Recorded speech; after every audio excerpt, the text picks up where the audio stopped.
संगठन सरकार से बड़ा है, बड़ा था, बड़ा रहेगा। जब हम लोग ये मान करके चलते हैं कि आत्मविश्वास में कि हम तो जीत ही रहे हैं, तो स्वाभाविक रूप से वहां पर कहीं न कहीं हमें खामियाजा भी भुगतना पड़ता है। यूपी की राजनीति में अचानक हलचल बढ़ गई है। बीजेपी प्रदेश अध्यक्ष भूपेंद्र चौधरी ने बुधवार को दिल्ली में प्रधानमंत्री नरेंद्र मोदी से मुलाकात की। 1 घंटे की इस मुलाकात में चौधरी ने पीएम को लोकसभा चुनावों में यूपी में बीजेपी के खराब प्रदर्शन पर जानकारी दी। बता दें कि इससे पहले यूपी के उप मुख्यमंत्री केशव प्रसाद मौर्य ने पार्टी अध्यक्ष जेपी नड्डा से मुलाकात की थी। यह मुलाकात भी करीब 1 घंटे की रही, जिसमें संगठन और सरकार के बीच तनाव कम करने को लेकर चर्चा हुई। सूत्रों के अनुसार नड्डा ने निर्देश दिया कि ऐसी बयानबाजी नहीं होनी चाहिए जिससे पार्टी की छवि को नुकसान हो। सीएम योगी और केशव प्रसाद मौर्य के बीच कथित तौर पर विवाद की शुरुआत कैसे हुई, ये भी जान लेते हैं। दरअसल यूपी में प्रदेश कार्य समिति में राष्ट्रीय अध्यक्ष जेपी नड्डा के सामने केशव प्रसाद मौर्य का यह बयान खूब वायरल हुआ, जिसमें कहा गया कि संगठन सरकार से हमेशा बड़ा रहेगा। मैं सदा कहता था और आज इस प्रदेश कार्य समिति में मैं संगठन के वरिष्ठता हमारे देश के और प्रदेश के नेतृत्व के सामने कह रहा हूं, संगठन सरकार से बड़ा है।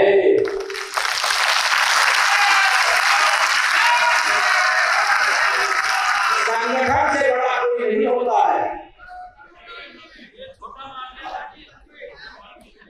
संगठन सरकार से बड़ा है, बड़ा था, बड़ा रहेगा।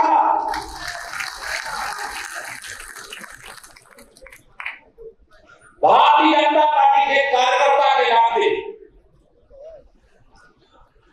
यहां जितने भी मंत्रिपरिषद के सब हमारे वरिष्ठ साथी लोग भी बैठे हैं। 7 कालिदास मार्ग का दरवाजा, मैं अपने को मानी तावड़े जी बैठे हैं, हमारी अरुण जी बैठे हैं, हमारी रेखा बहन जी बैठी हैं, राष्ट्रीय नेतृत्व हमारे किसान मोर्चा के राष्ट्रीय अध्यक्ष जी बैठे, हमारे राज्य मंत्री जी बैठे, सबके सामने कहा मैं उप मुख्यमंत्री अपने को बाद में मानता हूँ, भारतीय जनता पार्टी का कार्यकर्ता पहले मानता हूँ। माना गया कि केशव प्रसाद मौर्य ने सीएम योगी पर निशाना साधा है, लेकिन योगी आदित्यनाथ भी कहां पीछे रहने वाले थे। उन्होंने लोकसभा चुनावों में हार के लिए कार्यकर्ताओं के अति आत्मविश्वास को जिम्मेदार ठहरा दिया। 2014 में जितना मत प्रतिशत भारतीय जनता पार्टी के पक्ष में था, 2017 में जितना मत प्रतिशत भारतीय जनता पार्टी के पक्ष में था, 2022 में जितना मत प्रतिशत भारतीय जनता पार्टी के पक्ष में था, 2024 में भी आप सभी कार्यकर्ताओं के संघर्ष से, प्रयास से, प्रधानमंत्री मोदी जी के नेतृत्व में, माननीय राष्ट्रीय अध्यक्ष जी के नेतृत्व में भारतीय जनता पार्टी उतना वोट पाने में सफल रही।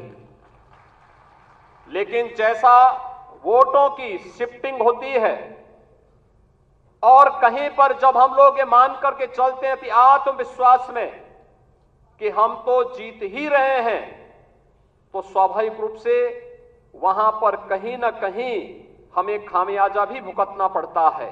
और वह अति आत्मविश्वास कहीं न कहीं हम लोगों को जहां चोट पहुंचाने में, उस विश्वास पर खरा उतरने में, उन अपेक्षाओं पर खरा उतरने में, जहां कहीं न कहीं उस विश्वास पर कहीं न कहीं चोट पहुंची, वहीं साथ ही साथ जिस विपक्ष ने चुनाव के पहले हिम्मत हार करके बैठ गया था, वो आज फिर से उछल कूद करने का कार्य कर रहा है। इसके बाद से ही दोनों नेताओं के तकरार की बातें होने लगी। कहा तो यह भी जा रहा है कि केशव प्रसाद मौर्य संगठन में लौटना चाहते हैं, योगी सरकार से अलग होकर। वहीं यूपी में बड़े बदलाव के भी कयास लगने लगे, लेकिन राजनीतिक सूत्रों से जो खबरें आ रही हैं उनके मुताबिक यूपी बीजेपी संगठन में हो सकता है बड़े बदलाव देखने को मिले, लेकिन मुख्यमंत्री पद पर योगी आदित्यनाथ ही रहेंगे। पार्टी आलाकमान का मानना है कि यूपी में सीएम योगी को कमजोर करने के प्रयास में पार्टी को ही नुकसान होगा, लेकिन योगी की खिलाफत में खड़े नेताओं को साधना और संतुष्ट रखना भी पार्टी के लिए चुनौती होगी। बहरहाल यूपी बीजेपी को लेकर जल्द ही कोई बड़ी खबर आ सकती है। टाइम्स नाउ नव भारत डिजिटल की रिपोर्ट।